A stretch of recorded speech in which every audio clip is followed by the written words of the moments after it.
Oi, pessoas. Bom estar aqui com vocês. Bom estar falando sobre um tema que contagia todos nós, né, de alguma forma.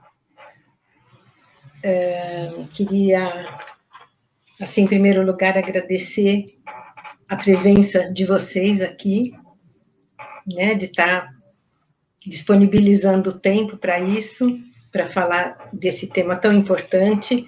Agradecer ao Volmer e à Escola Legal por proporcionar essa possibilidade para nós, e o tema e as pessoas que estão nos assistindo também, que estão nos ouvindo, né? Eu queria me apresentar primeiro e apresentar um pouquinho da justiça restaurativa e depois abrir a rodada para os colegas se apresentarem, tá? Então, eu sou Violeta Down, sou psicóloga, mediadora de conflitos e facilitadora de círculos restaurativos, além de capacitadora, tanto em mediação como em facilitação de conflitos.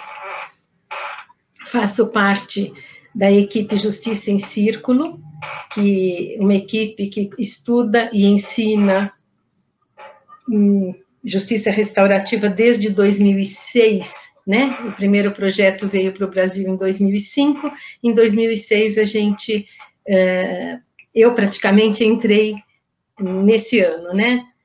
Para ensinar e aprender e estudar, e estudamos desde então e aplicamos em vários contextos e em várias situações a justiça restaurativa. Faço parte do Instituto TEM, que é parceira da Escola Legal também, né? Temos uma pequena parceria aí, e do Mediativa, que é uma associação de mediadores. E venho trabalhando na implementação de projetos de justiça restaurativa e mediação em vários contextos, né? Hoje nós vamos falar do contexto educacional, tá? O que é justiça restaurativa?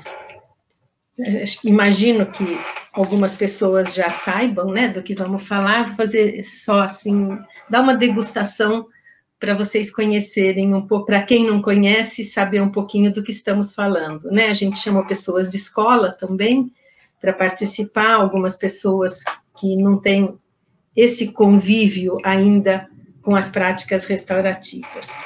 Então, a justiça restaurativa, ela veio como uma mudança de paradigma para olhar e lidar com os conflitos, né? Um paradigma acontece a mudança dele quando o paradigma anterior já não está fazendo mais sentido, e parece que veio acontecendo com a justiça restaurativa, com a ideia de que para o mau comportamento a conduta era punição. A justiça restaurativa vem com a ideia de restauração, não punição, o que não é passar a mão na cabeça, né?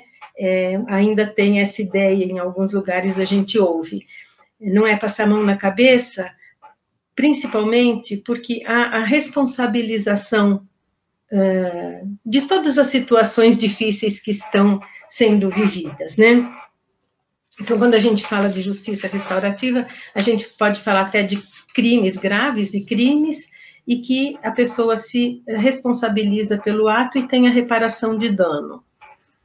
Então, começaram esses trabalhos já há algum tempo, e percebendo que estava dando resultado com os casos de crime, e passou-se, então, a criar essa possibilidade para que acontecesse na prevenção, né? Em qualquer contexto, mas ao invés de esperar ter algum crime, criar relações, criar contextos de confiança e boas relações baseadas na colaboração, para que as coisas fossem fluindo de uma outra maneira.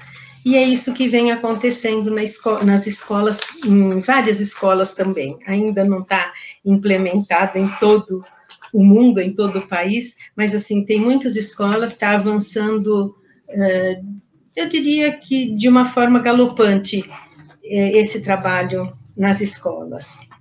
E o que é um trabalho que se baseia em princípios, está embasado em princípios, né?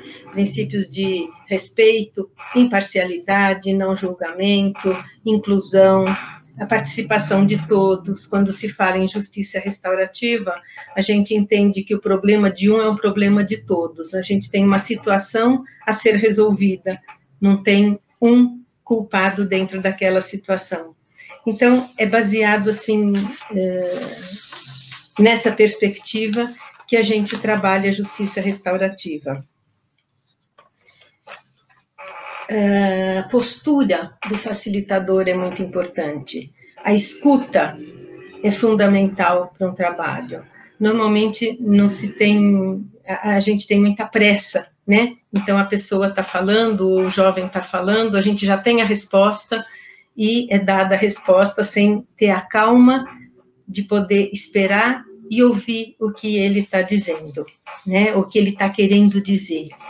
Então, a justiça restaurativa prima por essa calma, por essa escuta genuína, por um espaço seguro, um espaço onde a pessoa se sinta confiante, né? Um lugar de confiança mesmo para poder se expor. Um lugar onde as pessoas todas tenham voz. Isso é muito importante, né? E ter uma relação, uma conduta mais humanizada para situações de conflito. Acredita-se que o mau comportamento, ele é entendido porque falta ser atendido em alguma necessidade. Então, é ir atrás dessa necessidade, é como se fosse um sintoma, um mau comportamento, tem uma causa. Então, a justiça restaurativa busca ir à causa, ela busca ir à raiz do problema para poder seguir em frente de uma forma positiva. E tem aí também perguntas, né? É baseado com toda uma postura, mas tem umas perguntas norteadoras que vão ajudando. Só vou mencionar isso para poder contar com a colaboração dos colegas agora, que é saber o que está acontecendo genuinamente. Tem um fato acontecendo, não tem um culpado, tem uma situação que precisa ser resolvida. Então, o que está acontecendo? Quais os sentimentos envolvidos nessa situação, nesse acontecimento? A quem está afetando essa situação? Quais as necessidades? E o que precisa ser feito para seguir adiante e seguir bem? Então, é nessa perspectiva, a justiça restaurativa. A gente tem aqui a Cecília, a Cristina e o Diego, que são facilitadores, eles vão se apresentar agora. A Dioceles, que trabalha no programa de Educação para a Paz, e a doutora Larissa, que é juíza, então também vem no judiciário as práticas restaurativas, né, a justiça restaurativa, e que efeito tem para nós. Acho que a gente vai poder ouvir um pouquinho o efeito desse trabalho todo durante essa hora de encontro nosso aqui, tá? Então, eu queria, diante disso, que vamos começar a falar. Será que, Cecília, você pode começar? Podia ser a primeira rodada de apresentação, né? E apresentação pessoal e que espaço que ocupa dentro da justiça restaurativa. Por favor, Cecília. Então, boa tarde a todos, obrigada pelo convite, e hoje teremos com certeza uma tarde de muitos olhares sobre a justiça restaurativa nas escolas. Eu vou me apresentar, meu nome é Cecília, A minha vida profissional esteve sempre ligada na escola em educação. Eu sou diretora de uma escola, Alfa, de educação infantil em São Paulo, e também faço parte, desde 2006, da equipe Justiça em Círculo, que a Violeta já contou de todos os nossos projetos, workshops e implementação das práticas restaurativas. E nos meus últimos 15 anos venho me dedicando exatamente a isso, a implementação da cultura da paz nas escolas. Eu trago agora que conceito de escola que a gente vai trazer hoje aqui. Para quem é chão de escola, eu falaria que é um organismo vivo, pulsante, não há nenhum dia igual a outro, nem meia hora igual a outra. Mas ela é extremamente complexa das suas relações e tem sempre um movimento constante. Agora, implementar essas práticas restaurativas na escola, precisa haver uma mudança da estrutura e da instituição. E as pessoas também não mudam de um dia para o outro, assim como a Violeta já começou a nos contar desse universo da escola. Então, eu acho que, como a Violeta contou, o paradigma começa com a gente. Como nós vamos lidar nessas relações diárias de uma escola, onde a gente convive todos os dias com as mesmas pessoas, desde o porteiro, a secretária, a professora, a diretora, nós estamos sempre em relações na escola. Mas não pode também ser um projeto pequeno na escola. Este mês nós vamos fazer o projeto da convivência. Então, são atividades e provavelmente, é exatamente isso, são atividades com começo, meio e fim. A gente está falando de algo maior, que é um processo. E cada escola vai trilhar este caminho. Quando eu falo em caminho, eu estou pensando nos principais atores, que são as pessoas. E as pessoas é que vão processar essa mudança. Eu sempre falo que quando eu entro numa escola, quando eu vou visitar uma escola grande, pequena, sala de informática, auditório, documentação pedagógica pela escola, toda essa parte tecnológica extremamente atual, eu sempre falo, para mim, a escola são as pessoas. E não é uma pessoa só, são todas as escolas que formam este lugar sagrado de se conviver. Então, para mim, a minha maior experiência que eu tenho nesses tempos é como a gente vai entrar nesse DNA dessa escola, né? Sem um projeto já debaixo do braço, já prontinho, já todo já esquematizado.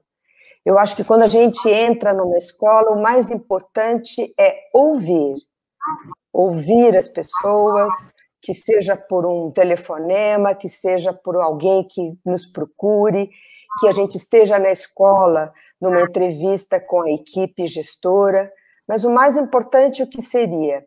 Ouvir as pessoas. Ouvir o momento da escola, os seus pedidos, as suas necessidades. E o mais importante disso tudo é validar já as boas práticas que cada escola já contempla. Então, não é um nada para colocar outra coisa em cima. Sem dúvida nenhuma, a gente valida todas as boas práticas que a escola já exerce. E aí eu vou falar desse primeiro passo, que seria a sensibilização. Então, a sensibilização é uma apresentação da justiça restaurativa, das práticas restaurativas, mas a gente sente que é muito importante a pessoa viver essas práticas. Não é uma sensibilização apenas teórica. É importante que as pessoas possam experimentar essas práticas. E por quê? Porque um dos grandes princípios da justiça restaurativa seria a voluntariedade. nada pode ser imposto para começar um projeto de justiça restaurativa nas escolas. E quando eu falo em sensibilização, voluntariedade, eu falo na palavra engajamento.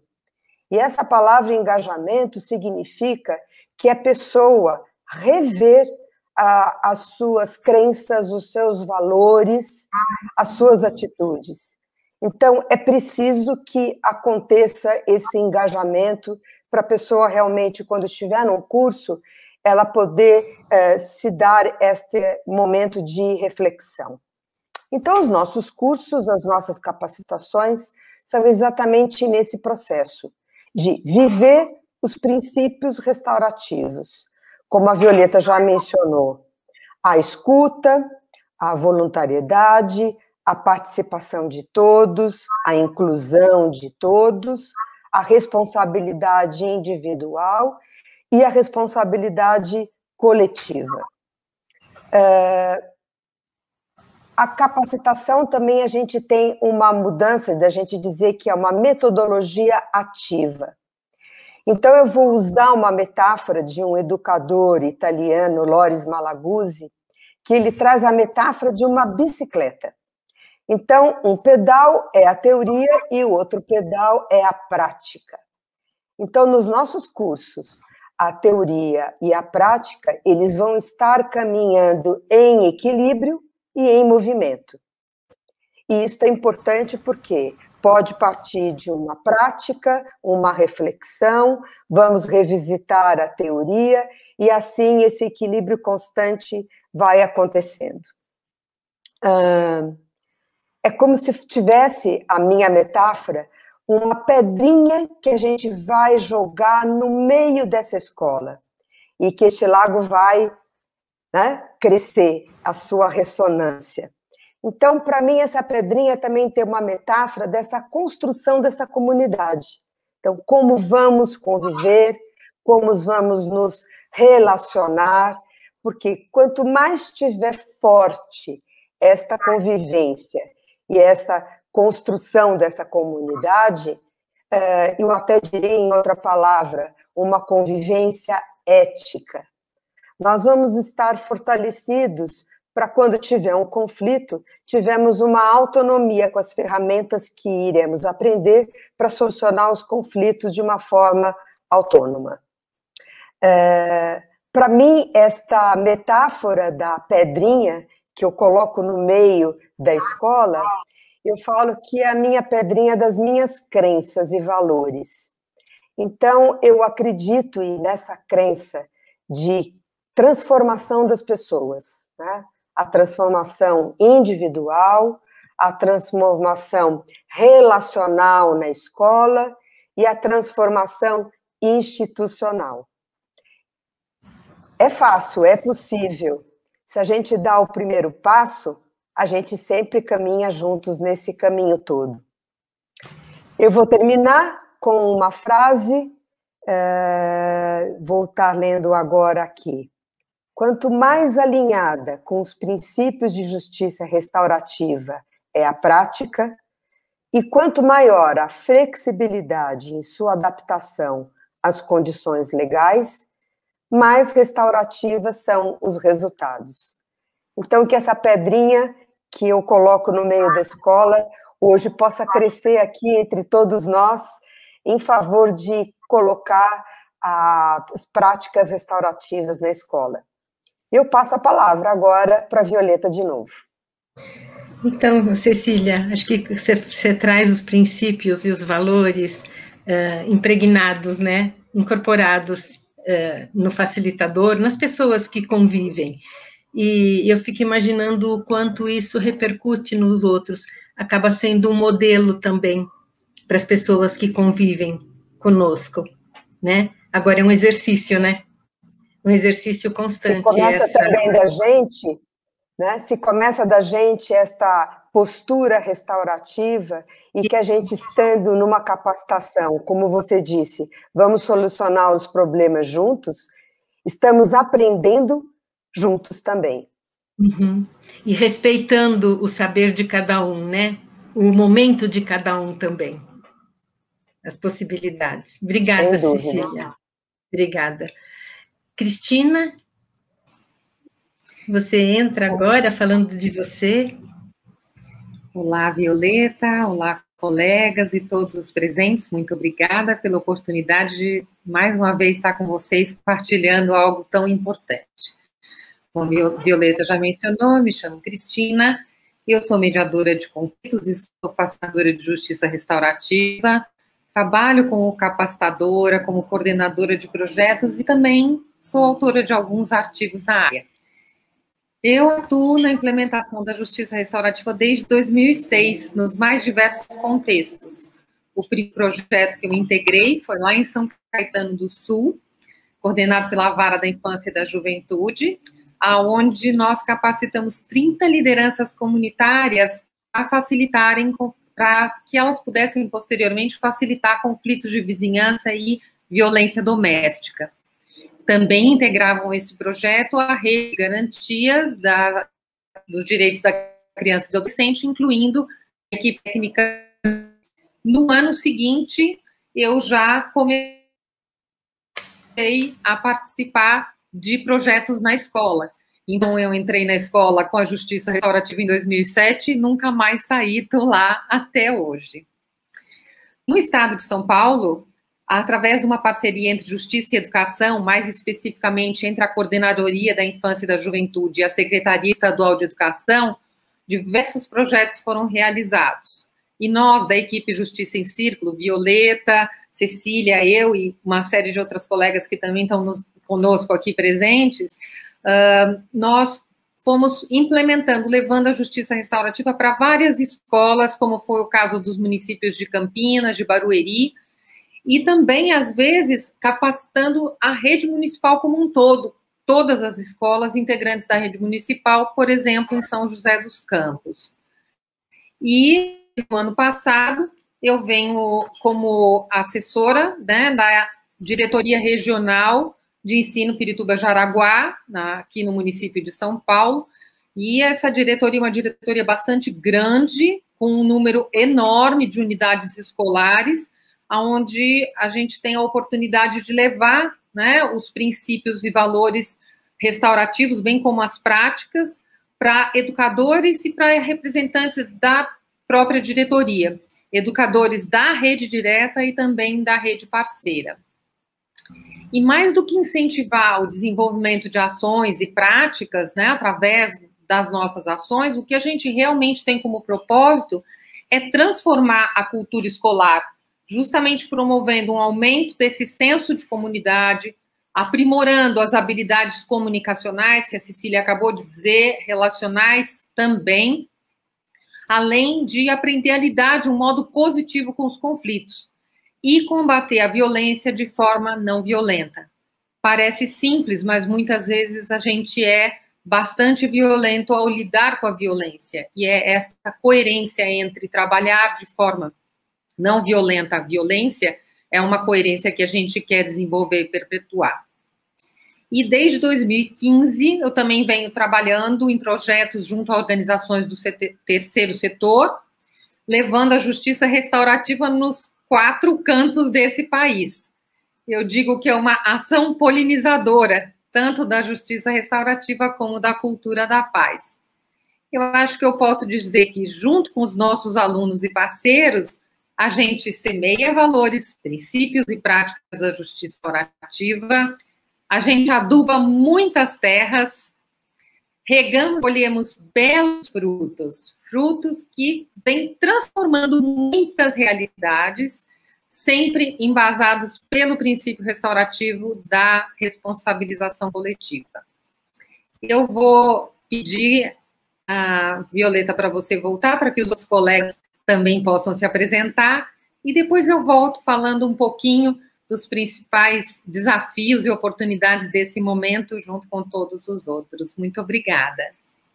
Obrigada, Cristina. Valeu muito. Eu gostei dessa metáfora do semear e adubar, e a gente já está colhendo em vários lugares. Ainda está caminhando, né? Mas já está caminhando a largos passos mesmo, essa cultura.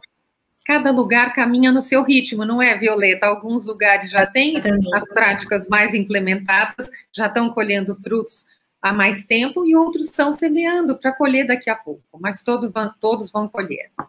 Seguindo essa mudança paradigmática, né? Obrigada.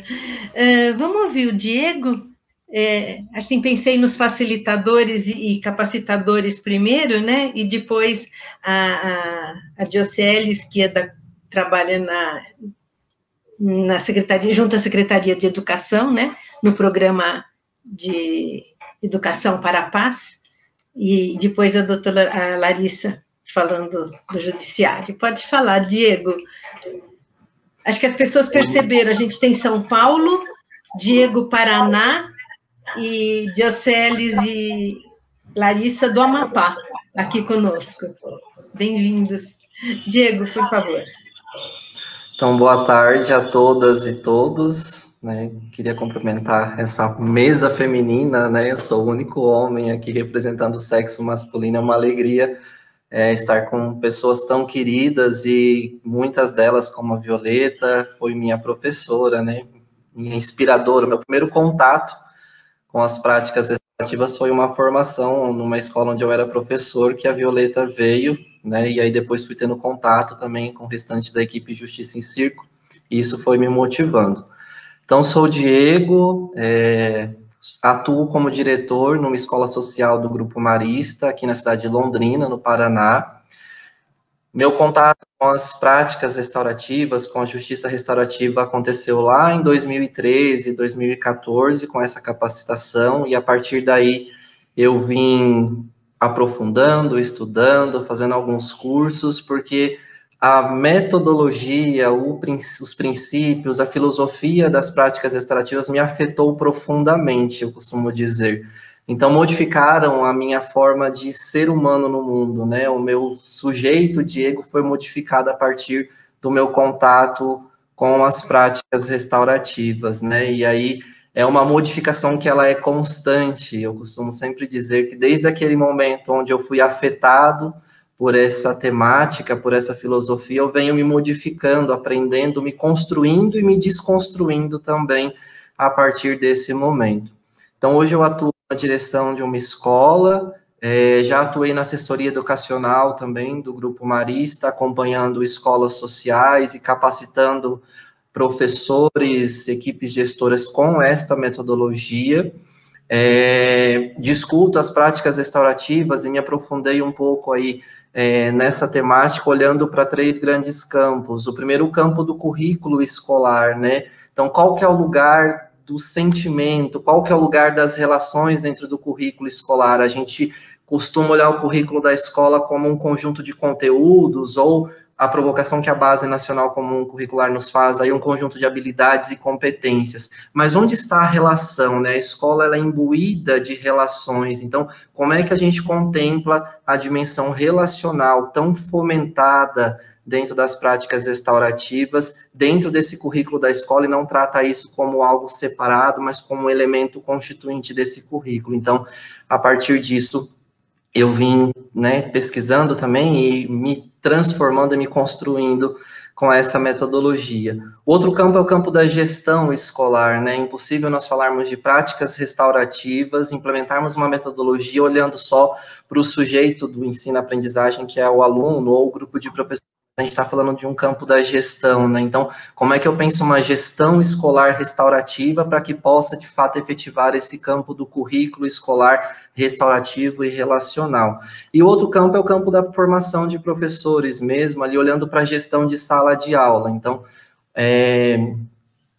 nós, enquanto professores, e aí, né, falo deste lugar também, porque sou professor, minha primeira graduação em filosofia, sou professor de filosofia como porta de entrada dentro desse universo da educação, e nós saímos da faculdade sabendo os conteúdos, né, no meu caso, os conteúdos da filosofia, aquilo que precisa ser ensinado para os alunos, pesquisamos o método de ensino-aprendizagem, que é como que eu vou dar essa aula, mas tem algo que ninguém ensina para a gente quando a gente sai da faculdade como professor, que é como é que eu entro na sala de aula e faço a gestão agora dessa sala de aula, né? Então, o campo da gestão de sala de aula. Então, como que está posta essas relações, como é que eu conduzo, né? Como gestor desse processo, né? Que abordagem que eu utilizo, e aí as práticas restaurativas vieram me dar elementos para esses 3 campos, o campo do currículo, o campo da gestão de aula e o campo da gestão também de pessoas, né, esse universo da escola. Então, é desse lugar de fala que eu pretendo estar nessa tarde compondo aí com cada uma de vocês, né, e cada um também que está aí pela internet nos acompanhando. Então, gratidão a todos e todas, espero que a gente tenha um ótimo bate-papo. Passo a palavra, então, aí para a Violeta dar continuidade aí na rodada de apresentação.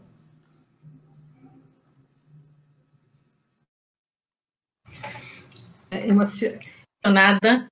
Oi, parece que caiu a internet, não. Cada um que fala, né, eu vou ficando tocada, porque eu vou vendo, assim, o quanto a gente foi se aprimorando nesse caminho, né, Diego? Quando você fala dessa implementação em todo o sistema de trabalho que você faz, ou como você foi tocado pela justiça restaurativa, fico, assim, emocionada de ter sido a primeira inspiração. Que bom que o bom aluno supera o mestre sempre, e eu fico muito feliz de te ver aqui. Dioceles, você, desse lugar tão especial, cuidando da educação para a paz. Então, boa tarde a todos, que prazer estar aqui. Estou estreando, hoje é a minha estreia. E você, Violeta, o Valmer, né? E são os responsáveis pela organização desse momento, e muito obrigado por essa oportunidade, né? E uma boa tarde a todos também que nos assistem. E eu estou aqui trazendo para vocês, primeiro, sou Maria Dioceles, estou hoje como coordenadora de um programa, o Programa de Educação para a Paz, uma política pública, é uma política pública que hoje já é lei, ela é dada pela Lei 2282, ou seja, uma política pública não só de governo, mas agora de Estado. Então, aqui um pouco dessa nossa experiência nessa construção da paz, dessa implantação da cultura da paz dentro das nossas escolas. Para eu chegar até ação do EPAZ foi através da justiça, né? Inventei uma segunda graduação e lá fui fazer um curso de mediação. E acabei ficando por 2 anos dentro desse curso de mediação, me certifiquei, já atuei mais de 2 anos no fórum como mediadora judicial, e fiz também uma sensibilização, um pequeno curso sobre as práticas restaurativas. Comecei a me encantar, como todos que aqui falaram. Comecei a devagarinho colocar no corpo a beleza que é você viver esses métodos, né? Essas práticas. Eu comecei a me encantar. E foi nesse encantamento que me viram e me convidaram para ficar à frente deste programa na Secretaria de Educação. Então, é assim, o EPAZ, ele nasce assim com uma proposta exatamente de atuar com as práticas restaurativas eu não gosto muito de usar a palavra, mas é no combate mesmo das violências existentes no âmbito escolar. No Amapá, chegou um momento em que a Secretaria começou a tomar assim, ter que tomar uma determinada providência, porque já estava muito acentuado, e a partir daí como é que nós vamos resolver essa situação? Buscaram, os técnicos da secretaria, buscaram uma forma, um projeto de lei, né, que pudesse somar com outros parceiros e a gente juntos atuar dentro das escolas, para desconstruir essa situação que só aumentava, né? E aí foi quando foi sancionada a lei e vieram as primeiras formações que nós tivemos o prazer, eu não tive, que até hoje lamento, mas tivemos o prazer de ter a nossa querida Violeta e a Célia Bernardes formando os primeiros 115 formadores do estado do Amapá. E a partir daí, desses 115, 70 ficaram atuando um bom tempo, e aí depois, por várias razões, foram indo para outros setores, outros segmentos, mas continuam certamente onde estão, atuando, porque quando a gente se encanta, quando a gente conhece, a gente não despreza. Pode até não ficar trabalhando em 100%, mas ela está lá e você consegue, de alguma forma, levar para onde você está. Então, a partir dessa metodologia, a partir das práticas restaurativas, a partir dessa política pública, é que nós estamos construindo, dentro do Amapá, escolas com ambientes mais respeitosos, com ambientes mais saudáveis, né? Com muitos desafios, sim, mas já conseguimos avançar aí bastante, até um pouco mais do que imaginamos, sensibilizamos, agora há pouco eu vi na fala da Cecília, foi da Cecília, que ela falou a questão da sensibilização, né? A sensibilização com a teoria, que é o maior desafio, não é a teoria, é muito fácil, a gente consegue caminhar rápido, né, nessa sensibilização. Mas aí, quando vem a questão do encantar, tocar na pessoa com as práticas restaurativas e fazer o que ela está fazendo com todos nós que aqui estamos, que conhecemos e que resolvemos colocá-las, como diz o meu colega de trabalho, no nosso corpo, para apreciar, né? Então, esse é o maior desafio que nós temos até hoje, dentro do nosso fazer diário. Então, é isso, está aí o Programa de Educação para a Paz, tendo como carro-chefe as práticas restaurativas, e a gente oferecendo essas sensibilizações, cursos, e buscando, de alguma forma, proporcionar a todo o Estado umas escolas restauradas, escolas com educação para a paz. É uma escola que tenha dentro do seu fazer ali, diariamente, estas práticas. Nós temos uns aliados muito fortes, nós temos aí 2 parceiros, temos aqui um que eu não posso deixar de reconhecer, que é o Tribunal de Justiça e o Ministério Público. A doutora Larissa está aí, acabamos de fazer umas vivências de prática restaurativa para alguns jovens de um programa social, jovens que atuam lá dentro da escola. Então, é dessa forma que a gente vai construindo, levando, disseminando mesmo, com curso, com sensibilizações, com práticas, com projetos que são executados dentro da escola, com a ajuda desses 2 grandes parceiros, que estão sempre ao nosso lado, e mais tantos outros que sempre somam no nosso fazer diário. Então, é dessa forma que as práticas restaurativas estão caminhando dentro das escolas, da Secretaria de Educação, no estado do Amapá, aprendendo, buscando ensinar o que se aprendeu, e buscando multiplicar o que podemos para o grande sonho, o projeto do Ministério Público, que, abraçado pela Secretaria, foi das escolas restaurativas em Santana. Aí, Santana Restaurativa, eu digo, olha, nós já estamos querendo sonhar com Macapá Restaurativa, e aí vamos estender para os outros demais 13 municípios que faltam. Então, quem sabe daqui a pouco, né, no médio e longo prazo, a gente não está com o estado restaurativo. Esse é o grande sonho, essa é a grande meta, e devagarinho a gente vai construindo. Então, vamos passar para a Violeta para a gente passar para um segundo momento. Que coisa... Nossa experiência que trazemos até aqui. Que coisa linda, né? Essa expansão que vocês vêm trazendo, e a partir de todo o trabalho e o reconhecimento de que tem muita gente envolvida nesse processo, né?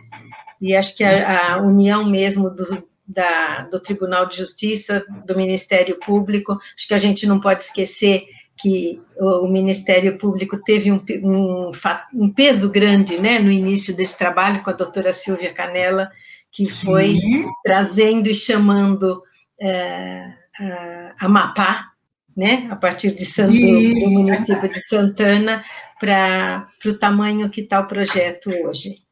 Obrigada, Dioceles. Larissa. Obrigada, Violeta. Boa tarde a todos. Muito bom estar aqui nessa mesa virtual, nessa sala virtual, não é? E dar uma boa tarde aqui para as pessoas que estão nos acompanhando no chat. Eu vi umas pessoas queridas aqui, Célia, Regina, Fernanda, o Carmona, né? E tantos outros aqui que eu ainda não tive o prazer de conhecer. Bem, eu me chamo Larissa Antunes, eu sou juíza aqui no estado do Amapá desde 2003, então já tenho 18 anos aqui. E desde 2014 estou titular de uma vara de infância e juventude. Assim que eu cheguei na vara, eu conheci essa justiça restaurativa, né, que já vinha no meio do judiciário. Alguns gurus já falavam, né, sobre a justiça restaurativa.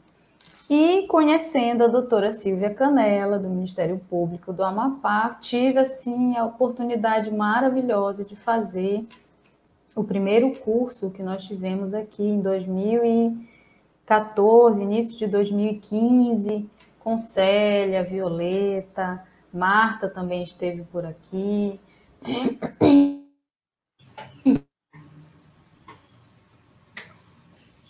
Acho que a internet... Enfim, toda a Violeta. Estão me ouvindo? Cortou um pouquinho, não sei se foi você ou eu. Tá. Bem, então, eu falo aqui do Amapá. O Amapá é um estado muito pequeno, não tem 1 milhão de habitantes, né? Macapá é a capital, com pouco mais de 500 mil habitantes, e eu estou juíza nessa vara da infância em Santana, que é uma cidade aqui do lado de Macapá, com pouco mais de 100 mil habitantes, né? E no judiciário, numa vara de infância, comecei a sentir aquela frustração, não é? No dia a dia, de decidir, de julgar, e não trazer um efeito positivo, de não trazer mudanças positivas na vida das pessoas. E talvez por isso tenha me apaixonado pela justiça restaurativa, pelos princípios, pelos valores, por essa construção coletiva do saber, pela divisão do poder, não é? Isso é um tema para nós muito caro, para nós, quando eu digo nós, do judiciário, não é? Dividir o poder, identificar em que mãos está o poder. Porque eu sempre que posso, eu falo que o juiz não tem uma varinha mágica para resolver o problema que chega ali, né, na nossa sala de audiência.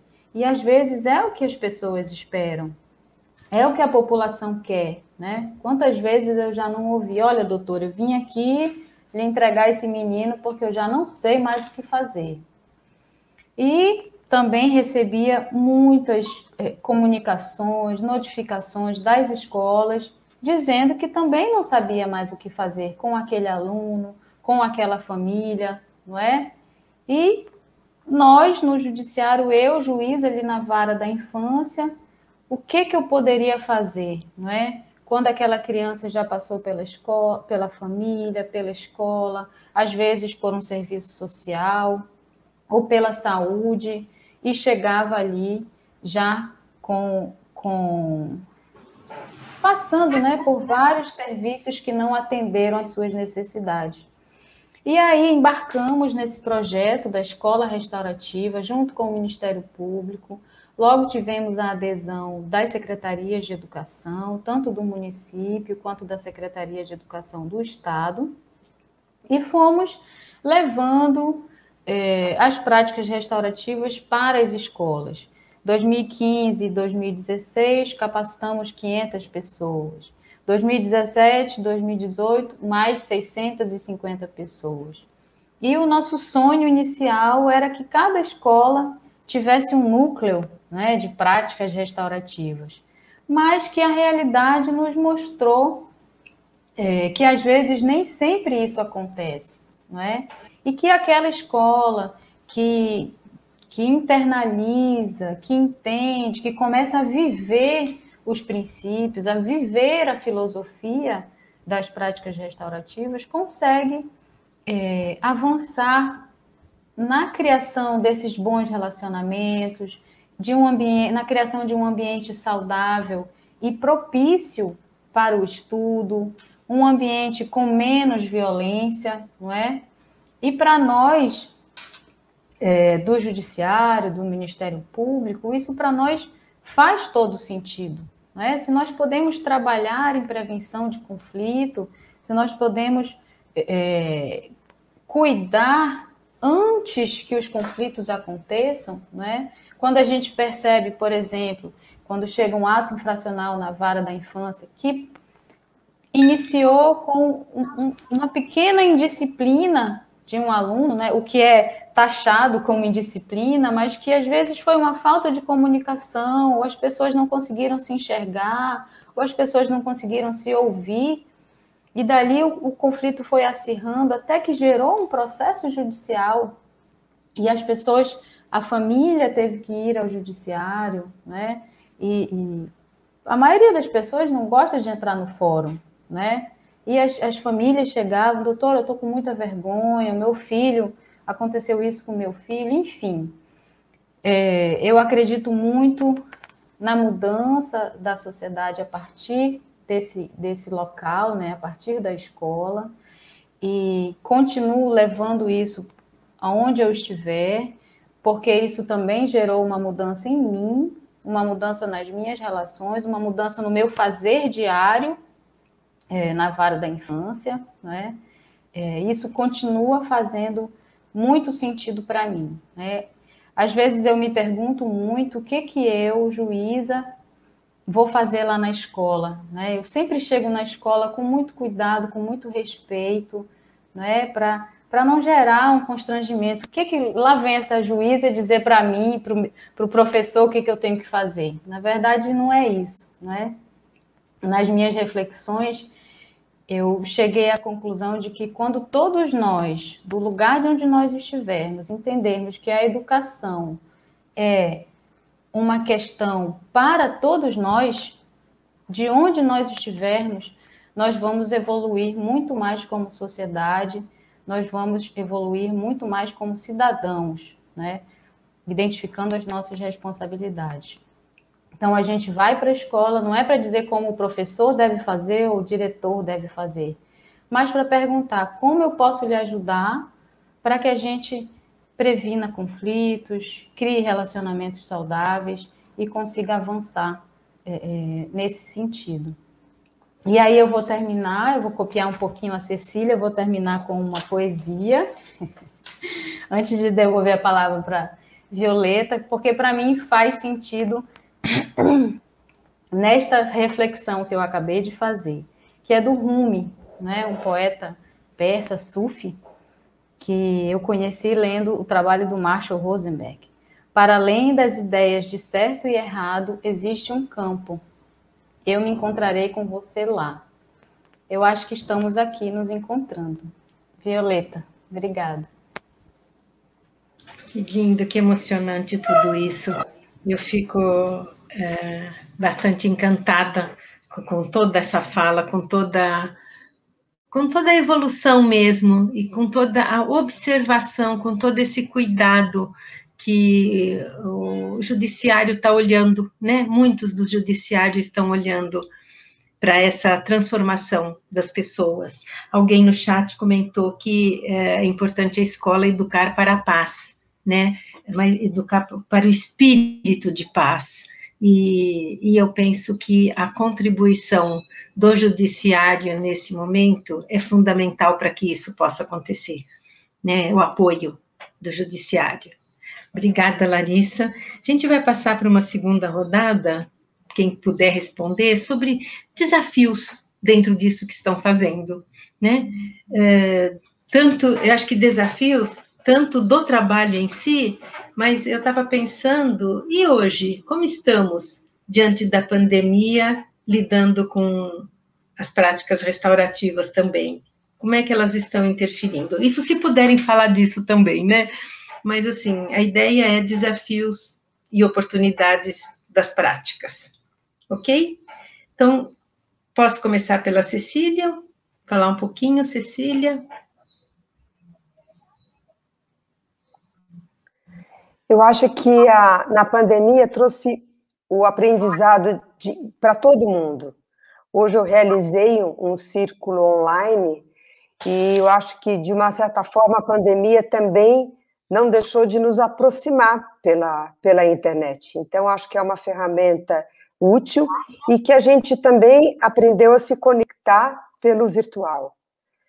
Então, eu vejo como uma aprendizagem que foi, de um primeiro momento, impactante para todo mundo, e agora, de uma forma favorável de conexão, já que estamos já quase 1 ano e 2 meses, de uma certa forma, afastados, e agora o que nos une, o virtual, e poder que essa transformação possa, sem dúvida nenhuma, ser um aliado para a nossa sociedade nesse momento. Falando sobre a Larissa, eu falaria que o grande momento hoje de dentro das escolas é sair dentro dela e ir para a sociedade. Então, de diferentes formas, se estivermos nos aproximando desta forma restaurativa, sairemos dessa pandemia com a crença dessa conexão e da força do círculo e das práticas restaurativas. Então, são bons desafios, apesar de serem difíceis, mas eles nos vieram também que a gente possa, usando uma frase do Paulo Freire, eu falaria: não há prática melhor do que a prática de refletir sobre sua própria prática. Então, ao meu ver, é entrar em ação, mesmo que seja virtual, e é a partir dessas reflexões na prática que a gente vai avançando cada vez mais em estarmos conectados restaurativamente. Obrigada. Muito bom te ouvir. Acho que é o caminho mesmo. Vai ser redundante se eu falar alguma coisa desnecessariamente. Obrigada, Cecília. Cris? Obrigada, Violeta. Bom, gente, acho que a educação em si já é um dos maiores desafios, considerando, né, as mais diversas culturas do nosso planeta. O que dirá hoje em dia? Eu acho que todos concordamos que a pandemia trouxe impactos muito significativos para a educação básica e superior no nosso país. E acho que nós estamos falando aqui de impactos tanto para educandos quanto para educadores. Da noite para o dia, as aulas presenciais foram suspensas, bebês, crianças e jovens ficaram em casa, muitas vezes com uma condição mínima para assistir a aula de forma remota, e muitos sem acesso algum ao conteúdo digital. Existe um grande número, né, de crianças e jovens que não tiveram como acompanhar suas aulas. E os educadores, por sua vez, eles tiveram que transformar o ensino presencial em aula online, muitas vezes tem uma experiência prévia, sem ter um suporte, um recurso. Quer dizer, o desafio foi para todos, né? Claro que para os pais também, que se viram em casa, trabalhando com os filhos, cuidando de uma série de coisas que até então compartilhava e dividia com a escola.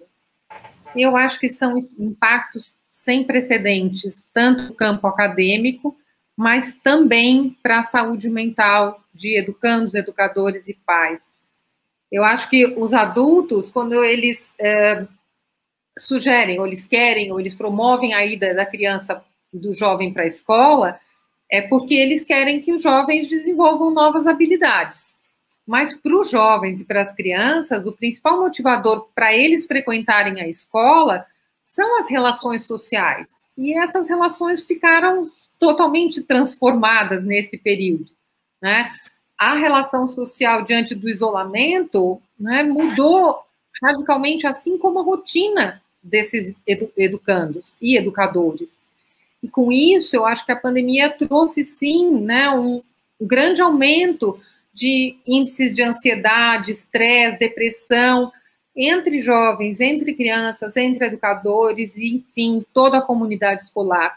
Eu quero só abrir um parêntese, quando eu falo educador, eu também estou falando dos colaboradores que estão no dia a dia da escola. Eles também são, de alguma forma, educadores. E é aqui que a gente entra, aqui que nos encontramos nós, facilitadores de justiça restaurativa, justamente buscando construir conjuntamente com essas unidades escolares ações e práticas promotoras de uma convivência colaborativa e de conexões relacionais, sejam elas conexões interpessoais entre as pessoas, sejam conexões dos alunos com o conteúdo pedagógico. E as escolas restaurativas, elas também são conhecidas, chamadas de escolas relacionais.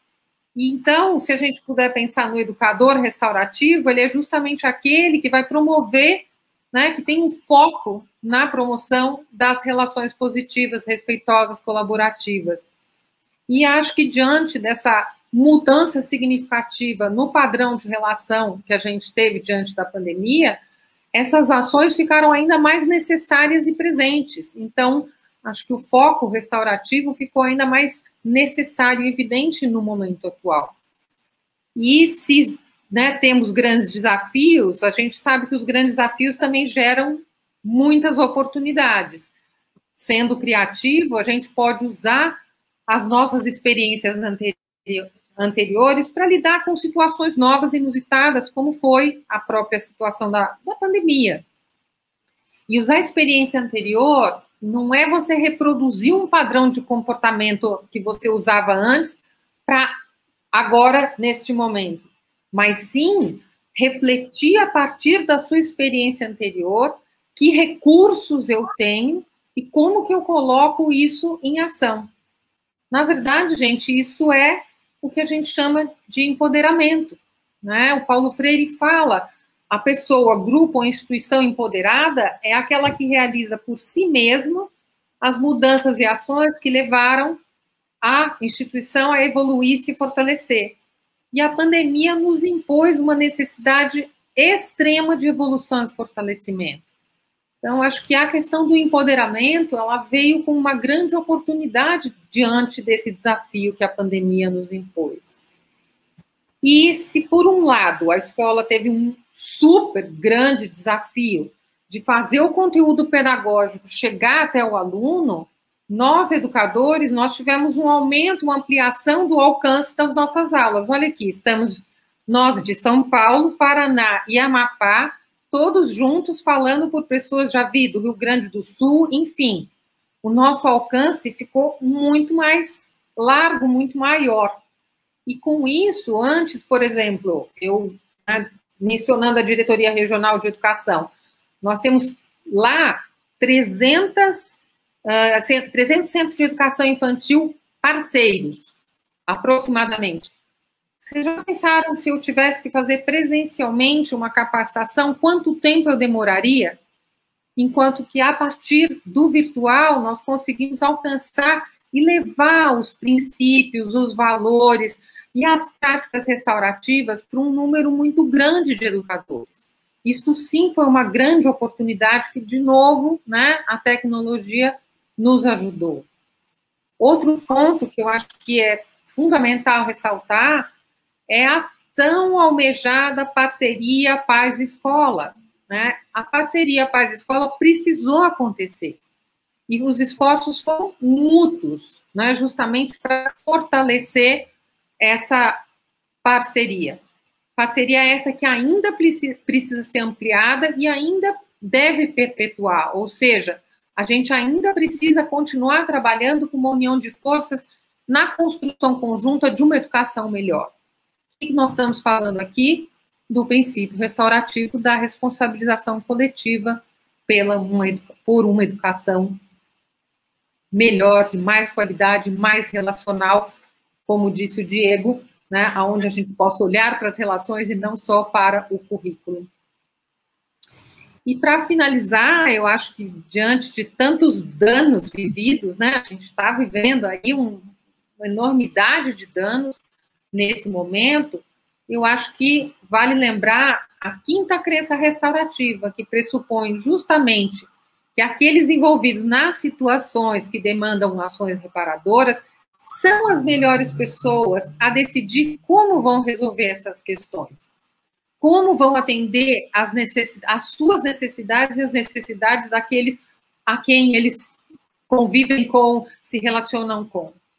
E então, é nesse momento que eu acho que a gente está diante da necessidade de criar muita oportunidade de diálogo, muita ação reparadora, que nos ajudem a atender tantas necessidades e demandas que o momento nos impõe. Eu acho que a doutora Larissa também trouxe, né, o quanto a gente, dentro do nosso fazer, se vê com ações das mais variadas naturezas. E que se a gente não for trabalhar numa construção conjunta, a gente não teria como resolver essa diversidade de situações e contextos que se impõem. Então, acho que essa união de força, esse empoderamento, essa responsabilização coletiva, todos os princípios restaurativos, eles estão fazendo a diferença nesse momento. Obrigada. Obrigada, Cris. Quando você fala dessa oportunidade que a gente acabou tendo diante disso, acho que assim o ser humano vai em busca de solução, né? Em busca da solução. E também ninguém vai sozinho, né? Eu vi aqui no chat, a Jane uma hora coloca que a importância da rede, a importância das pessoas, de todos os lugares, para poder fortalecer essa situação. E, de alguma forma, a gente está vivendo isso aqui, nesse momento, agora. Exato. Né? Obrigada. Diego, como você vê, como é que você traz para a gente essa questão de desafios e oportunidades? Eu vou focar mais nas oportunidades, porque eu acho que os desafios sempre são oportunidades de continuar a caminhada, né, de desenvolver aí, superar aquilo que está posto à nossa frente. E trabalhar com as práticas restaurativas, né, encontrar nas práticas restaurativas um caminho para superar esses desafios nesse momento da pandemia, eu acho que tem sido o grande apelo, né, que a pandemia nos forçou a pensar, que é essa dimensão da coletividade que que a Cristina, perdão, muito bem pontuou ali na fala, quando ela vai buscar por aquilo que é o que cada um pode, aí o quinto princípio restaurativo, contribuir dentro desse processo.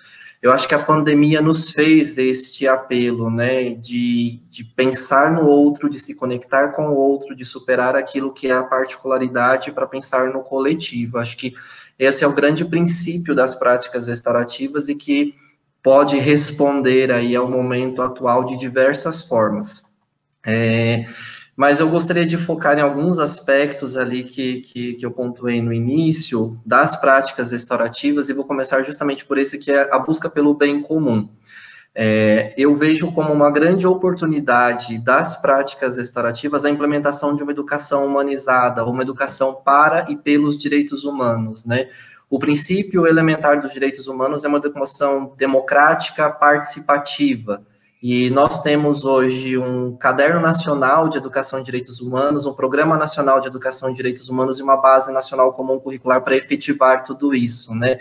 Mas precisamos pensar e debruçar-nos como é que nós efetivamos essa educação humanizada, como é que nós humanizamos o processo escolar, trazemos esses pais, trazemos essa comunidade educativa. E as práticas restaurativas podem ser um grande mecanismo, né, uma grande engrenagem para fortalecer e implementar essa educação em direitos humanos, que nós temos aí como um apelo, né, um apelo nacional, mas um apelo também mundial aí, onde a gente vive aí tantos conflitos postos na humanidade e que as práticas restaurativas podem nos levar a essa construção mais coletiva. Então, pensar e colocar as pessoas para dialogarem, né, para construírem essa educação humanizada a partir de dois conceitos grandes, que é o conceito das relações sociais que estão postas, e aí você tem os círculos, né, e várias ferramentas das práticas restaurativas que colaboram para essa efetivação, e o conceito da responsabilidade também, a responsabilização de todas as partes,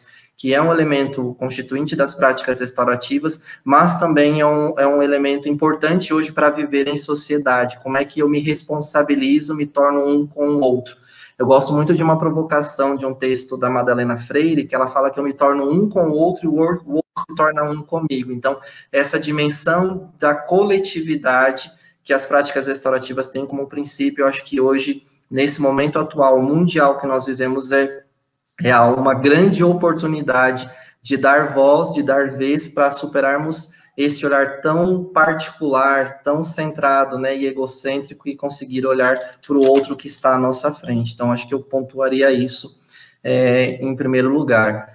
Depois, esse grande movimento, né, da própria formação aí, né, do ser escola, né, como é que a gente pensa essa escola restaurativa, e aí eu vou um pouco para o campo aí da formação de professores, né, a gente tem uma complexidade muito grande hoje na sala de aula, né, a escola hoje ela sofre pressões de todos os lados, e o professor que está ali na ponta também acaba sofrendo muito a pressão de diversos lados, né, dentro desse ambiente escolar. E como é que nós pensamos essa escola restaurativa, né, como é que nós pensamos essa efetivação de uma escola humanizada, né, através da ressignificação de todos os processos escolares que, né, na minha prática, naquilo que eu acredito, as práticas restaurativas respondem super bem a esse apelo de transformação e de humanização que a escola vive nesse momento. Então, repensar o PPP da escola, repensar a construção do regimento escolar, repensar o processo de formação dos professores, né, entender aí que as relações que estão postas na escola são essenciais para que a gente consiga desenvolver os conteúdos escolares, né? Eu costumo dizer aqui no espaço onde eu atuo como gestor, primeiro as relações, depois o conteúdo. Então, antes do professor pensar o seu conteúdo em sala de aula, que ele gaste 5, 10 minutos para as relações da turma, né? Como é que eu constituo uma turma, um grupo, a identidade desse coletivo que está ali, que são os alunos, para depois eu avançar no conteúdo escolar, porque senão a gente inverte o processo e foca aí numa educação tecnicista, né, e que a gente já sabe que está fadada aí a grandes problemas dentro desse processo de ensino-aprendizagem. Então, trazer as relações como um elemento essencial antes do conteúdo escolar. Por isso que eu sempre provoco a pensarmos o currículo e qual que é o lugar desses sentimentos, dessas relações dentro do nosso currículo, dentro do nosso projeto de escola, para a gente não decair naquilo que a Cecília falava um pouquinho ali. Não é um projeto, não é uma ação pontual, não pode ser algo isolado dentro do processo da escola, mas o ser escola precisa permear por toda essa dimensão, e as práticas restaurativas precisam estar no DNA de quem trabalha na cozinha, na limpeza, do professor em sala de aula e todos aqueles que estão postos e que são sujeitos dentro da escola, né? A grande comunidade escolar aí, como um organismo vivo e de transformação continuada. Então, acho que é um grande momento aí de uma oportunidade. E no campo da gestão também escolar, né, a gente vive aí, quem está no ambiente de discussão, sempre perpassa aí por grandes conflitos de pais, hoje os grupos de WhatsApp das famílias, e a gente acaba tendo tantas questões ali, né, postas, né, a gente vive um momento de polarização. Eu costumo sempre refletir um pouco aí, Platão colocou um mundo dualista ali do bem e do mal, e parece que a gente vem avançando cada vez mais nessa dualidade de bem e mal, né, dia e noite, branco e preto, e aí a gente vai sempre colocando como se fossem coisas antagônicas, né? Então, pensar um processo de gestão escolar é pensar como é que eu trago essa dimensão da coletividade, né, da casa comum, né, para que a gente possa pensar e estar, né, numa sociedade onde eu tenha certeza de que aqui há 400 anos, 500 anos, aqueles que serão meus descendentes, que estarão aqui postos sobre a Terra, terão as mesmas condições de vida que eu tenho. Então, pensar esse campo da gestão das relações, aquilo que está posto hoje numa perspectiva longitudinal, aí acho que as práticas restaurativas nos permitem trabalhar com isso e buscar por esse sentido da vida e do bem comum, da coletividade, das necessidades desses sujeitos, e até dialogar sobre as necessidades daquelas gerações futuras, que ainda nem existem, mas acho que as práticas restaurativas, elas nos permitem humanizar todo esse processo educacional, né, numa perspectiva mais longitudinal e não imediatista, só de resolver aquele conflito, mas vamos pensar essa sociedade, essa humanização de todos os seres humanos que estão na Terra hoje, aqueles que vão existir, e aí acho que as práticas nos permitem dialogar, trazem ferramentas, fazem com que as pessoas tenham esse espaço seguro de se colocar e de pensar na coletividade do outro. Acho que as práticas restaurativas são esse grande instrumento de dar voz, de dar vez e de humanizar a escola, o espaço escolar, né? A gente nos tornarmos seres humanos melhores e mais humanos, né? Acho que o grande desafio hoje que a gente vive é o desafio de humanizar as pessoas, né? Humanizar as relações, humanizar os processos. A gente vive uma sociedade, né? Para usar um sociólogo, o Bauman vai falar da sociedade líquida, né? A gente vive a sociedade da liquidez e da agilidade. É tudo muito rápido, tudo muito inconstante. E qual que é o tempo onde eu me conecto com o outro? Qual que é o tempo onde eu desenvolvo empatia com o outro? Porque senão a gente vai cair num momento onde a gente fala hoje, né, a Base Nacional Comum Curricular fala de desenvolvimento de habilidades socioemocionais. Mas será que eu preciso de um livro didático para desenvolver habilidades socioemocionais? Será que eu vou ensinar empatia através do conceito de empatia? Será que eu vou ensinar ética escrevendo ethos com TH na lousa, discutindo o conceito, ou eu preciso criar oportunidades relacionais concretas na sala de aula para que eu efetive essa educação humanizada e que humanize todos os sujeitos da comunidade escolar? Então, eu vejo que as práticas restaurativas, elas abrem essa possibilidade, nos provocam a repensar todos esses processos que estão postos. Por isso que eu sempre costumo dizer, aí encerro minha fala também nessa perspectiva, é algo constante e contínuo, diário, de se ressignificar, de se reaprender, de se desconstruir e construir a partir do contato que você vai tendo com o outro, porque o outro, à medida que eu ouço ele, e que a gente pensa em terceiro outro, eu e ele junto. Então, acho que é essa o grande sinal que me toca das práticas restaurativas. Devolvo para ti, Violeta. Uhum. Eu fico com um mundo mais humanizado de tudo isso que você falou, né? E é um treino mesmo, é uma prática que precisa ser constantemente, como você mesmo trouxe, né? Concordo em gênero, número e grau, repensada, em reflexão constante e em treinamento mesmo, para que isso aconteça, fazer parte do ser humano, isso. A gente vai conseguir isso, né? Eu acho que a gente está, de alguma forma, conseguindo. E vamos chegar lá. Mas o que eu fiquei mais tocada foi com esse mundo humanizado, trabalhado na horizontalidade, né? Estamos todos juntos e trabalhando nas relações. Como é que nós vamos melhorar nossas relações sempre. Muito obrigada, Diego. Vamos ouvir um pouco de Océlis, depois Larissa, para a gente já ir encerrando. E então, aí eu vou começar de uma forma bem... o nosso maior desafio, com certeza, foi primeiro lidar com as mídias. Esse foi o grande desafio para a gente poder continuar esse nosso trabalho. Foi muito difícil. Bem que nós moramos num estado, como a doutora Larissa agora falou, um estado pequeno, e nós temos muita dificuldade na internet. Então, outro desafio maior, nós tínhamos um planejamento pronto para poder avançar nas comunidades ribeirinhas e tudo mais. Conseguimos muito bem nos adaptar para trabalhar as práticas, como todos nós estamos, através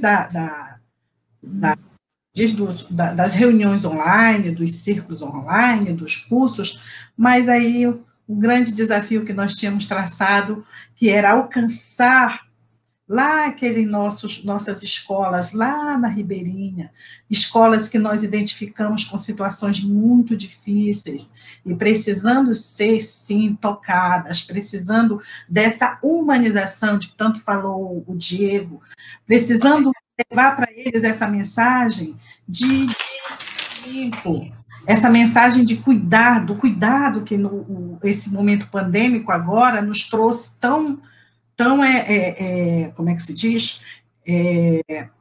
Fortemente, cuidar de nós, o momento de cuidar de nós, de cuidar do outro, de cuidar do planeta. E essa humanização, nós precisávamos e que nós estamos buscando para levar para todas as nossas escolas, em todas as nossas ações, elas às vezes ficam por essa dificuldade que nós temos com a internet, de chegar até algumas escolas que estão nos aguardando, fica prejudicado. Essa é uma grande dificuldade nossa. Uma outra é dentro da questão da sensibilização mesmo, é dentro dessa questão do engajamento dos professores, de algumas pessoas de dentro da escola. Muitos, neste momento pandêmico, estão sobrecarregados, nós bem sabemos como estão sobrecarregados os professores com todas essas dificuldades. E quando a gente chega com essa proposta, das práticas, para que eles possam, de melhor forma, conduzir, se relacionar com os alunos, de alguma forma nós somos até desprezados e não, já mais um trabalho para mim. Então, esse é um grande desafio nessa questão da sensibilização e do engajamento, dos professores. É um desafio muito grande que nós ainda temos nesse nosso fazer. E oportunidades, eu acho que todos já até falaram aqui de uma forma muita propriedade, é que dentro do nosso alcance, dentro dessa perspectiva de que a nossa internet não nos oportuniza chegar muito longe, dentro do alcance que nós temos, a gente conseguiu manter a comunicação. Isso aí foi sim um ponto, eu acredito que foi um dos melhores pontos que nós achamos, desde a equipe, porque logo que desencadeou a pandemia, a equipe não soltou a mão do outro, e nós começávamos a fazer círculos através do WhatsApp. Colocávamos um tema e cada um ia conversando, as nossas conversas começaram a partir daí, e isso nós conseguimos, foi uma oportunidade linda, porque esse modelo nós conseguimos levar para tantas outras escolas e para tantos outros professores. Uma outra oportunidade foi algo que a gente não fazia, que é sempre deixando de lado, nós voltamos a estudar. A gente, em determinado livro, estudávamos juntos, e estamos ainda nesse hábito. Foi uma oportunidade muito boa nesse período pandêmico que surgiu para nós. As rotinas de curso, os parceiros que sempre estiveram do nosso lado, Tribunal de Justiça e Ministério Público, sempre estão ali, mas nós também, dos desafios foi que nós não conseguimos acessar os demais. Tínhamos trabalhos em algumas escolas, trabalhos que precisavam ser efetivados, que por essa dificuldade de comunicação, desafio, porque ficaram paralisados, a gente começou a trabalhar e voltar àquele regime de antigamente, imprimir as coisas, encaminhar, o que nós fazíamos presencial, a gente não conseguiu mais fazer, e não conseguimos, com o isolamento, nos aproximar dessas comunidades, e essa foi assim, muito difícil para a gente, a continuidade de alguns trabalhos que estavam encaminhados. Então, dentro Mas outros avanços foi que a gente conseguiu criar uns e-books que trouxeram assim momentos lindos e propostas lindas de acolhimento. Conseguimos sensibilizar algumas escolas, e essas escolas trabalharam esses acolhimentos. Fizemos adaptação de alguns e-books também com essas sensibilizações, esses acolhimentos, e todos têm trazido para nós um retorno assim maravilhoso. Hoje, os professores a qual nós fizemos esses primeiros acolhimentos, eles já estão repassando para outros e outros, e está virando assim um momento muito gostoso, e nós vislumbramos essa oportunidade assim, de uma forma surpreendente, foi surpreendente para todos nós. Então, dentro dos nossos maiores desafios, como falei, a questão dessa sensibilização, desse engajamento nesse momento, pelos estarem sobrecarregados, e também tem um grande desafio nosso, que é repensar o PPP com as ações do EPAS, para que a gente possa, de alguma forma, estar em todas as escolas. Então, já iniciamos, ela é um desafio, como disse o Diego, e uma oportunidade, porque estamos repensando várias formas de que isso, né, já estamos dentro do nosso plano de ação, com várias ações voltadas para isso, demanda tempo e bastante trabalho, é um grande desafio para nós, e talvez até o maior, neste momento. Uhum. Obrigada, Diocele. Estou vendo que, assim, como o ser humano é capaz de se reinventar sempre, né? Acho que isso é um fator bastante importante. E quando você fala das conquistas que tiveram, eu penso o quanto a gente valoriza as conquistas, as pequenas conquistas, as grandes conquistas, não importa o tamanho.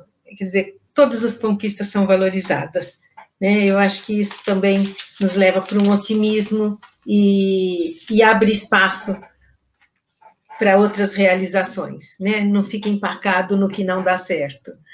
Obrigada, Dioceles. Larissa? Olá, estão me ouvindo direitinho? Sim, vi que você caiu um pouco. Esse é um dos nossos desafios, né? Aqui a nossa internet é um pouco instável, e aí eu acabei saindo do Wi-Fi, entrei aqui no 4G, mas estamos nos adaptando, né? Desafio, eu não vou ser repetitiva, mas para mim o grande desafio antes da pandemia e durante a pandemia e depois, é sedimentar, de fato, a justiça restaurativa, os valores, os princípios, como uma filosofia, como uma ética, na construção dos relacionamentos dentro da escola, na construção das relações de poder dentro da escola, na construção das relações de toda a rede, né? Eu trabalho muito com a rede de atendimento da criança e do adolescente, de toda essa rede, não é, que ampara e que forma essa rede de cidadania, né? Que a gente fala de saúde, de educação, de serviço social, enfim. Eu acho que a gente vai ter um desafio enorme de avaliar a médio e a longo prazo quais são os efeitos desse isolamento, da pandemia, em cada escola, em cada comunidade, né? Como a Dioceles falou, e nós estamos aqui em Amapá, São Paulo e Paraná, são realidades muito diferentes, né?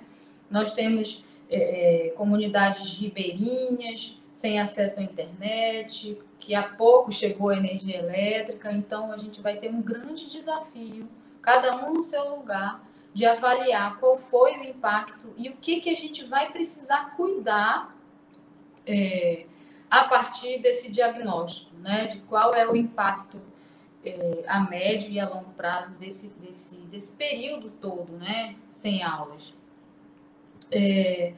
O desafio é se reinventar, né, todo dia, como a Violeta Violeta acabou de falar, e também da gente identificar o que nós aprendemos durante todo esse período e o que nós estamos aprendendo, né? Porque a pandemia ainda não acabou, as dificuldades ainda permanecem, nós estamos voltando, alguns voltaram antes, alguns outros estados estão voltando, estão ainda se preparando, né? E como oportunidade, pessoal, para também não ser repetitivo, eu acho que hoje nunca se valorizou tanto as tais competências emocionais, não é? Que nós precisamos cuidar dentro das escolas. Nunca foi mais importante falar de resiliência do que aprender o conteúdo do ano todo de matemática, né? Nunca foi tão importante falar mais de empatia ou de escuta ativa do que aprender o conteúdo todo de geografia. E eu não estou desmerecendo nenhuma dessas matérias, pelo amor de Deus, não é? Mas é uma grande oportunidade para a gente demonstrar a importância de se desenvolver com seriedade, e não é só porque está lá nas diretrizes que a gente precisa seguir, da gente desenvolver e viver as competências emocionais nesse microcosmos, né, que é a educação. Eu acho que nós temos também uma oportunidade de ouro, e eu me coloco aqui um pouquinho fora da escola, né, como mãe, como juíza, como poder judiciário. Hoje, durante todo esse período de pandemia, temos uma oportunidade valiosíssima de olhar para a escola e olhar para o professor e valorizar essa instituição, valorizar a pessoa do professor, não é? Nós sabemos a desvalorização contínua, histórica do professor, da escola. Eu acho que hoje é um momento ímpar para a gente demonstrar, né, qual é a importância da escola, qual é o valor da escola, qual é o valor do professor. A Cristina falou em Paulo Freire. Eu não sei se é impressão minha, mas o Paulo Freire nunca esteve tão na moda, né? Talvez seja uma impressão minha que estou um pouco fora da escola.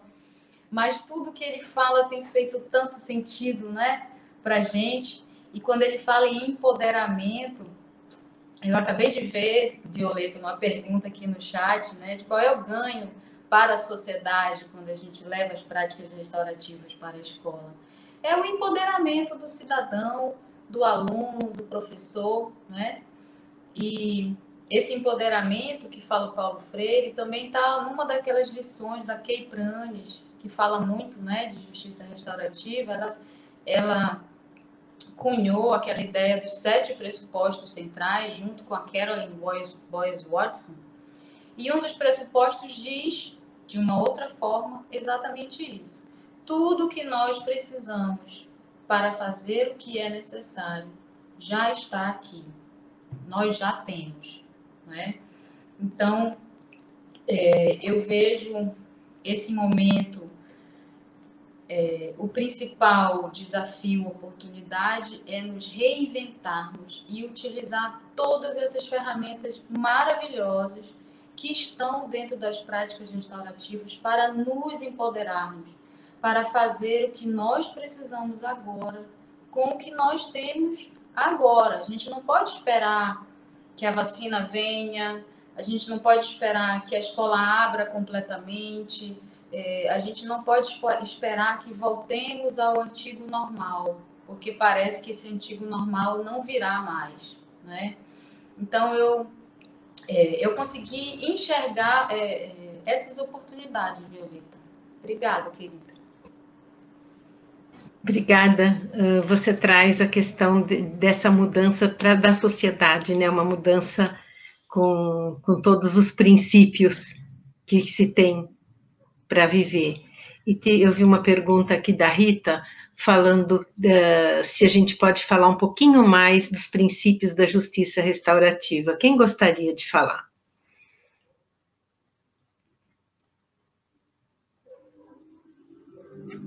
Cecília, Cristina? Posso falar?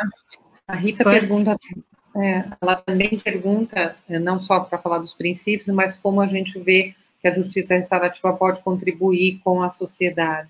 Isso. Eu acho que pode contribuir justamente pelos seus princípios, né? Por isso que eu estou juntando as duas colocações dela. E acho que a gente foi falando, né, Rita, ao longo das... cada um foi falando da sua forma, mas falamos de empoderamento, é um dos princípios, ou seja, a partir dos nossos recursos, encontrarmos soluções que atendam nossas necessidades. Falamos de responsabilização individual e coletiva, a responsabilização coletiva tanto pelo bem-estar de todos, por criarmos espaços humanizados, como diz o Diego, para criarmos espaços onde todos somos responsáveis pelo bem-estar de todos. Né? Se a gente parte da ideia de que a criança aprende isso dentro da escola, vive isso dentro da escola, né? Não só nas aulas de ética, ela aprende o que é ética, mas se ela vive a ética dentro, né, do dia a dia cotidiano dela, certamente ela vai levar isso para a família, certamente ela vai levar isso para os outros relacionamentos sociais que ela tem, e com isso ela vai fazendo, sim, uma diferença grande na sociedade. Então, princípios como empoderamento, inclusão, responsabilização coletiva, respeito às diversidades, todos estes princípios, que são princípios da justiça restaurativa, são vividos na escola restaurativa. E com isso, a gente, de novo, eu vou usar o termo que eu usei, a gente passa, enquanto educando ou educador, a gente passa a ser polinizador dos princípios restaurativos em outros contextos aos quais a gente se faz presente, ou seja, a gente, de alguma forma, vai uma cidadania ativa, né, onde a gente trabalha com a criança naquele locus, mas que certamente ela vai ser ativa na propagação dessas ideias, pensamentos, princípios, porque ela vai passar a funcionar dessa forma. A Violeta começou dizendo que era uma transformação paradigmática, né? Então, se ela passa a ter uma nova postura, essa nova postura a acompanhará os mais diversos contextos que ela tiver inserida. E é interessante que as pessoas fizeram algumas observações, não perguntas, né, que fala sobre educar para o espírito de paz, a escola é um mundo de relações, né, isso, se puder ser mais explorado, foi falado, não sei se ainda precisa, essa colocação foi feita já lá, quase no início do nosso trabalho,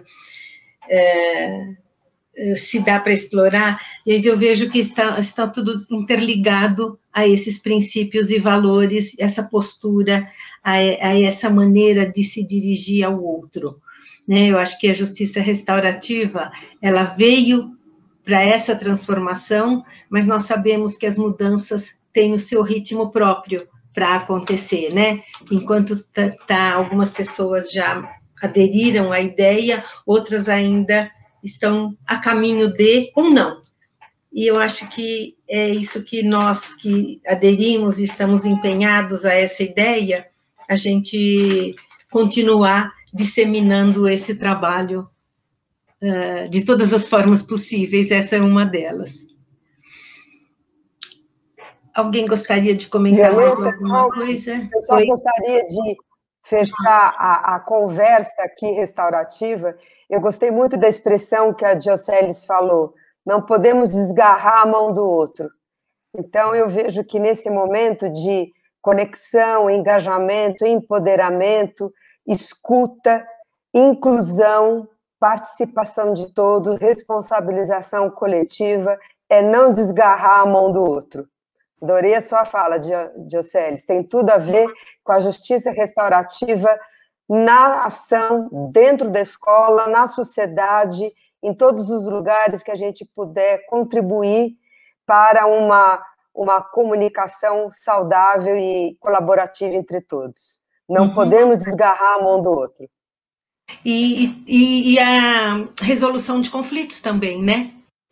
Tem conflito, a gente está primando por uma construção de paz, mas vão ter conflitos, e a justiça restaurativa está nisso também, né? Trabalhando, a gente fala dos círculos proativos, né? Antes de acontecer um problema, que são esses de construção de uma boa comunidade, e os círculos quando tiver algum problema que eles são resolvidos. E sempre, eu sempre penso na postura do facilitador, que é isso tudo que estamos falando.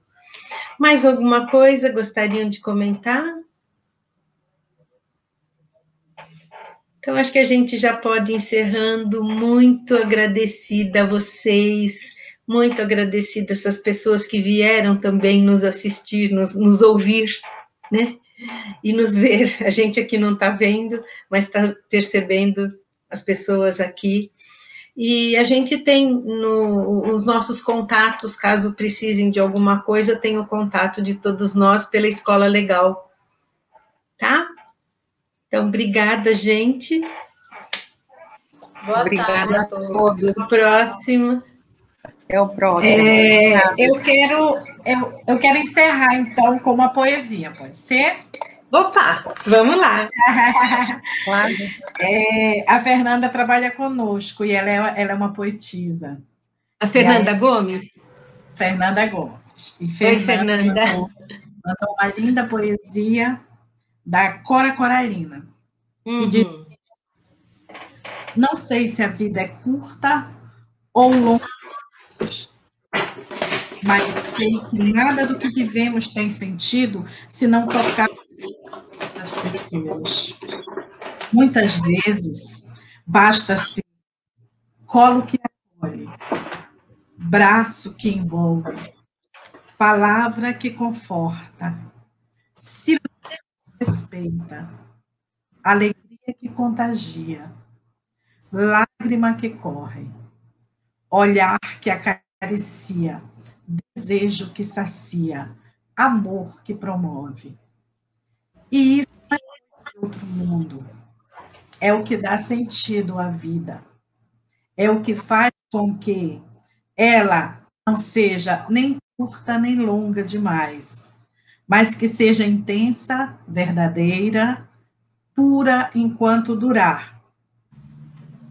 Ele que transfere o que sabe e aprende o que ensina. E nesse espírito restaurativo, a gente se despede com um abraço bem apertadinho virtual.